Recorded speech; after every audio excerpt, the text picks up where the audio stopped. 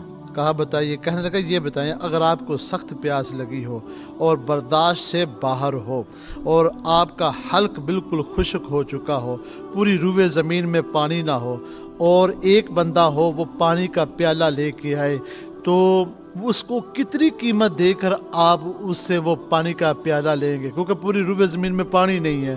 تو وہ آگے سے ہارون رشید کہنے لگا میں اپنی آدھی سلطنت اس کو دے دوں گا اور پانی کا پیالہ لے لوں گا. اس کی اتنی اہمیت اس نے بتائی.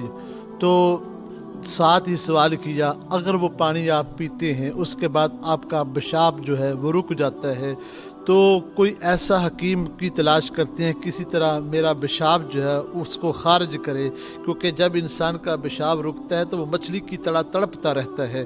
تو جب اس نے یہ سوال کیا اس ابن سماک نے کہ مجھے بتاؤ ایک بندہ پھر آتا ہے اس کے پاس دوائی ایسی ہے جس کے کھانے کی وجہ سے تیرا پیشاب چل سکتا ہے، اس کو کتنی قیمت دے گا؟ تو وہ کہنے لگا پھر آدھی سلطنت اس کو دے دوں گا. وہ کہنے لگے اللہ کے بندے یہی تو بات میں سمجھانا چاہ رہا ہوں کہ ایک پیالہ پانی کا ہے اس کے بدلے تم آدھی قیمت دے رہے ہو، دوسرا تم اپنے پیشاب کو خارج کرنے کے لیے اپنی جان بچانے کے لیے پھر تم آدھی سلطنت دے رہے ہو. تمہاری سلطنت جو ہے مکمل طور پر تو ایک پیالے کے پانی کی سامنے کچھ بھی نہیں ہے.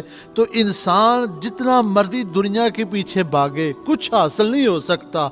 جب انسان اس رازق کے پیچھے بھاگے گا تو اللہ تعالیٰ بھاگنے بھی نہیں دے گا. بندہ ایک قدم چلے گا تو اللہ جو ہے بندہ ایک بالشت چلے گا تو اللہ تعالیٰ اس کی طرف ایک گھس جائے گا. اگر بندہ اللہ کی طرف چل کے جائے گا اللہ دوڑ کے اس بندے کی طرف اللہ کی رحمت آئے گی. اللہ تعالیٰ تو کہتے ہیں میری طرف آ، تم میری طرف رخ کر. جب تو میری طرف رخ کرے گا پھر تجھے کسی اور کی طرف رخ کرنے کی ضرورت ہی نہیں پڑے گی. تو اللہ تعالیٰ کے محبوب صلی اللہ علیہ وآلہ وسلم نے ہماری ہر لحاظ سے رہنمائی فرمائی، صحت کے لحاظ سے بھی رہنمائی فرمائی. کتابوں میں لکھا ہے کہ ہارون رشید کے دربار میں ایک بہت ہی بڑا تجربہ کار عیسائی ڈاکٹر تھا. اس نے ایک عالم علی بن حسین بن واقد رحمۃ اللہ تعالی سے سوال کیا کہ آپ کی کتاب قرآن مجید میں تو علم طب کے بارے میں کوئی بات ہی نہیں، حالانکہ علم دو ہیں، ایک ہے علم ابدان اور ہے علم ادیان. علی بن حسین نے جواب دیا علم طب تو اللہ نے آدھی آیت میں ہی بیان فرما دی ہے. اس عیسائی ڈاکٹر نے حیران ہو کر پوچھا کہ وہ کیسے؟ تو انہوں نے جواب دیا اللہ تعالیٰ نے قرآن مجید میں فرمایا وَقُلُوا وَاشْرَبُوا وَلَا تُسْرِفُوا، تم کھاؤ پیو اور اسراف نہ کرو، یعنی اوور ایٹ نہ کرو، یعنی کہ بہت اتنا نہ کھاؤ، زیادہ سے زیادہ نہ کھاؤ. جب یہ بات کہی یہ بہترین اصول ہے تو یہ بہترین صحت ہے تو وہ حیران ہو گیا. اس نے کہا یہ تو بہترین ایک اصول آپ نے بیان فرما دیا. کہنے لگا پھر آپ نے کہ نبی حضرت محمد مصطفیٰ صلی اللہ علیہ وسلم کی کوئی ایسی بات نہیں ملتی جس کے اندر کوئی طب والی کوئی بات ہو؟ تو آپ نے فرمایا یہ بھی کوئی بات پوچھنے والی ہے. ہمارے آقا حضرت محمد مصطفیٰ صلی اللہ علیہ وآلہ وسلم نے اچھا فرمایا آدمی نے پیٹ سے زیادہ برا برتن کوئی نہیں ہے، آدمی نے کہ پیٹ سے بڑا کوئی برا برتن نہیں ہے. انسان کی زندگی کے لیے چند لقمے روٹی کے کافی ہوتے ہیں جو کمر کو سیدھا رکھ سکیں. اگر پھر بھی ضرورت ہو تو پیٹ کے 3 حصے کر لیے جائیں، ایک حصہ کھانے کے لیے، ایک حصہ پانی کے لیے اور ایک حصہ سانس کے لیے کر لینا چاہیے. وہ جو ڈاکٹر تھا عیسائی بڑا تجربہ کار تھا، وہ کہنے لگا واہ صدقے جائیے آپ کے نبی نے تو ایسا علم عطا فرمایا ہے کہ آنے والے کوئی سی حکیم کے لیے کوئی ایسی چیز پیچھے چھوڑی نہیں ہے کہ وہ بھی بیان کر سکے. یعنی اب نبی پاک صلی اللہ علیہ وآلہ وسلم نے ایک کھانے کا ایک طریقہ دیا میانہ روی کے ساتھ. حضور علیہ السلام نے ایک اعتدال کے ساتھ کھانے کا حکم دے دیا، یعنی کہ کچھ لیول کے ساتھ کھائیے پیئے، زیادہ نہ کھائیے. اور روزے کا بھی یہی مقصد ہے. روزہ کیا کرتا ہے کہ جب انسان سحری کرتا ہے تو چند لقمے کھا لیتا ہے، شام تک وہ بھوکا رہتا ہے. جب وہ بھوکا رہتا ہے جب افطاری کرتا ہے پھر چند لقمے کھا لیتا ہے اور رات کو پھر وہ نماز تراویح بھی ادا کرتا ہے، پھر سحری کے وقت اٹھتا ہے. یہی معمول ہوتا ہے. تو اللہ تعالیٰ کی ایک تو رحمت بھی برس رہی ہے، اللہ تعالیٰ بخشش بھی گناہوں سے بندوں کی بخشش بھی فرما رہے ہیں، جہنم سے آزادی بھی دے رہے ہیں، اللہ تعالیٰ اس کے درجے بلند بھی فرما رہے ہیں، اور روزہ رکھ کر اللہ تعالیٰ رکھوا کر اللہ تعالیٰ اس بندے کی صحت کو بھی بہتر بنا رہے ہیں۔ تو یہ ہم نبی پاک صلی اللہ علیہ وآلہ وسلم نے اپنی امت کو یہ ساری رہنمائی فرمائی کہ حضور کا مقصد یہی ہے کہ میری امت کم کھائے، تھوڑا کھائے۔ پہلے وقتوں میں لوگ بہت ضرورت کے مطابق صرف کھاتے تھے، زیادہ نہیں کھاتے تھے۔ آج تو اس طرح کا انداز ہو چکا ہے کہ انسان کھاتا ہے، اس کے بعد واش روم چلے جاتا ہے، پھر کھاتا ہے، پھر واش روم چلے جاتا ہے۔ انسان کا سارا دن کا سسٹم ہی ایسا چل رہا ہوتا ہے، لیکن انسان کو پتہ ہی نہیں چلتا۔ پہلے لوگ ہوتے تھے وہ 8 گھنٹے کے بعد پیشاب کرتے تھے، یا وہ 24 گھنٹے کے بعد پیشاب کرتے تھے، ان کے کھانے کا انداز کچھ اور تھا، ان کی عمریں بھی زیادہ تھی، بیماریاں کم تھیں۔ آج اس انداز میں ہر بندہ ہو چکا ہے کہ ابھی کھانا کھاتا ہے تو 15-20 منٹ گزرتے ہیں تو واش روم کی طرف چلتا ہے، وہ ٹوائلٹ ڈھونڈتے پھرتا رہتا ہے۔ اس کی وجہ یہی ہے کہ اس کے کھانے کا انداز درست نہیں ہے، وہ کھاتا پیتا بہت زیادہ ہے، جس کی وجہ سے یہ معاملہ خراب ہو رہا ہے۔ انسان جب مسجد میں آئے تو مسجد کا معاملہ بھی اس طرح کا ہوتا ہے، پہلے واش روم میں جاتا ہے، نماز بعد میں پڑھتا ہے، پھر نماز پڑھ لیتا ہے، پھر واش روم میں چلا جاتا ہے، پھر وہ گھر جاتا ہے۔ اس طرح کا انداز ہر بندے کا ہو چکا ہے، تو اس طرح سے صحت بگڑتی ہے۔ لیکن ماہ رمضان المبارک جب آتا ہے تو روزے کا ایک شیڈول ہی ایک ایسا ہے، جو بندہ تھوڑا کھاتا ہے پھر سارا دن بھوکا رہتا ہے تو اللہ تعالیٰ بے شمار بیماریوں سے محفوظ فرما دیتا ہے۔ اس وقت سائنسدانوں کا بھی ایک تجربہ ہے اور ان کی ایک تحقیق ہے، وہ کہتے ہیں کہ سال کے اندر 25 سے تقریباً 30 دن لوگ اگر بھوکے اور پیاسے رہیں تو اللہ تعالیٰ بڑی بڑی میجر بیماریوں سے بھی محفوظ فرما دیتے ہیں۔ تو یہی چیزیں ہمیں سمجھنے کی ضرورت ہے کہ ہم اپنے نبی پاک صلی اللہ علیہ وآلہ وسلم کے طریقے کو اپنائیں۔ جب طریقے کو اپنائیں گے تو انشاءاللہ اللہ سے تو عافیت عطا فرمائے گا۔ حضرت امام بخاری رحمۃ اللہ علیہ دیکھ لیجئے کس قدر یہ عظیم شخصیت ہیں، آج ان کی کتاب کو لوگ پڑھ کر جناب بڑے بڑے دعوے کرتے ہیں اور بڑی بڑی دلیلیں پیش کرتے ہیں، بڑی بڑی تقریریں کرتے ہیں، بڑے بڑے دلائل سامنے مدلل باتیں کرتے ہیں۔ تو امام بخاری کا حافظہ دیکھیے کس قدر عظیم تھا، لیکن آپ سے کسی نے پوچھا کہ آپ خوراک کھاتے کیا ہیں، آپ کہتے ہیں کہ دن کے اندر میں 8 سے 9 بادام کھاتا ہوں، اس سے زیادہ میں کھاتے ہی نہیں ہوں۔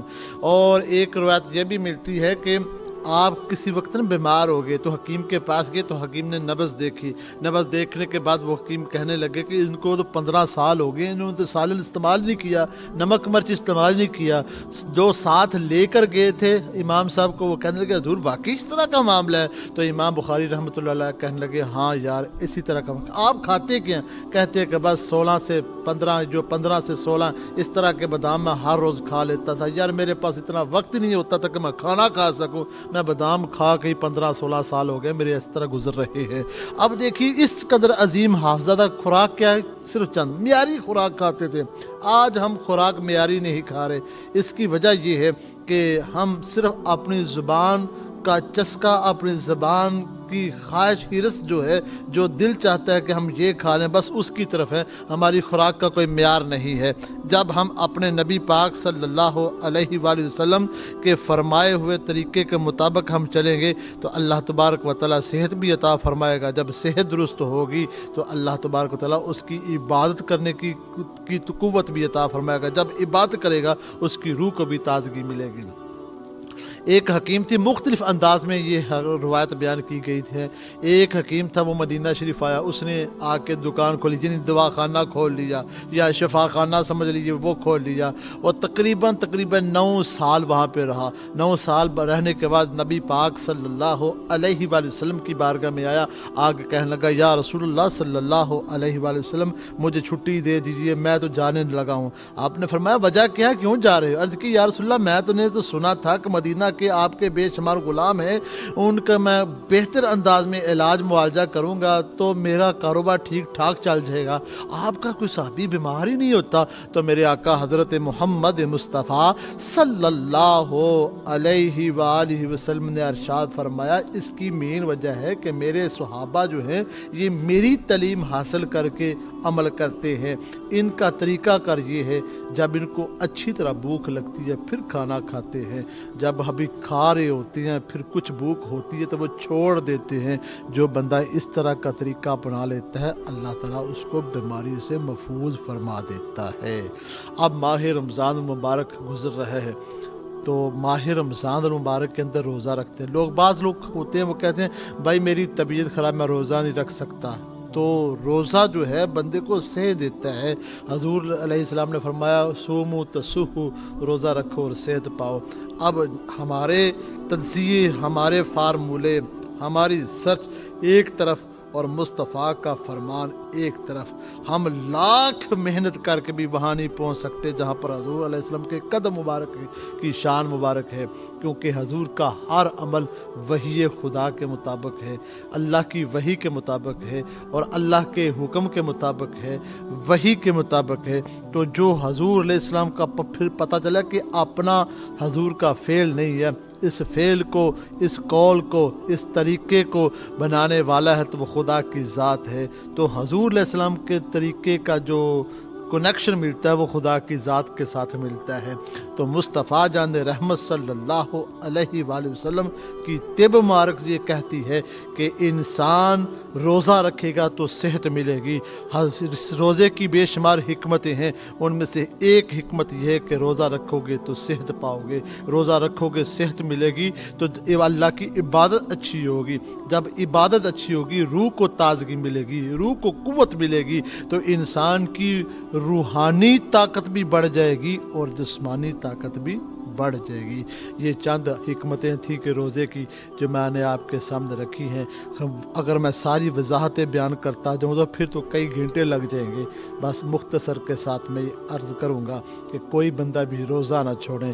روزے کو یہ نہ بات بنائے کہ میری طبیعت ٹھیک نہیں ہے، بس یہ رکھے کہ طبیعت نہیں ٹھیک، نیت کر لیں۔ میرے مصطفیٰ نے فرمایا روزہ رکھو اور صحت پاؤ۔ جب نیت کریں گے صحت کے لیے بھی اور خدا کی رضا کے لیے بھی، اللہ صحت بھی عطا فرما دے گا اور اپنی رضا بھی عطا فرما دے گا۔ وآخر دعوانا ان الحمد للہ رب العالمین۔